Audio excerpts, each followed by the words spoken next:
Hi, I'm Tom Callos. I'm in Denver, Colorado today with Fair Oaks Blvd and Dave Kovar at the ProMAC conference, which is a professional management and curriculum for martial arts teachers run by David Kovar, the best guy in the martial arts community internationally.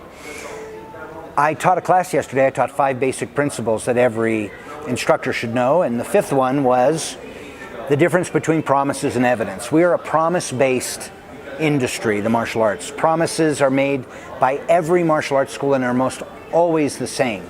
And whether you're 20 years old or 60, whether you're a novice instructor or a professional, they're the same promises: courtesy, integrity, focus, concentration. And whether I open a school tomorrow with my dad's funding or I've been a veteran school owner, we're using the same language, and most of us don't have even one incident of evidence that we can actually do what we say we're going to do.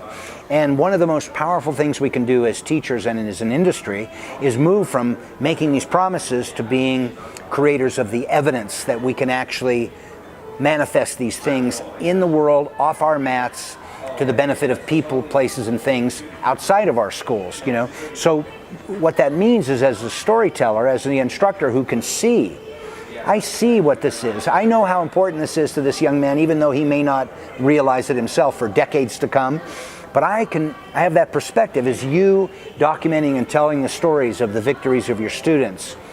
Then when you're selling your lessons, you're going to tell your clients, like Mrs. Johnson, the proverbial mother of a student.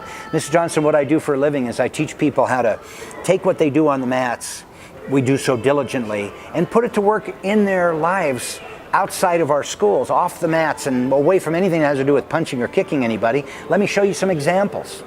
And that example will be your project portfolio, the projects that you and your students have undergone that speak of that you can actually do what you say you're going to do. If you were an artist, a graphic designer, or worked in oils, or were an architect, you would prove that you have talent by showing people the work you do. Not by just saying, I'm the best architect in town. You'd show them the projects you work on, and that would dictate whether this person was going to hire you or not. That's not how the martial arts industry is today, but it's where we're moving. That you will show how your work affects the world through the activities of your students, and that will get people to go, oh, I see what you're doing.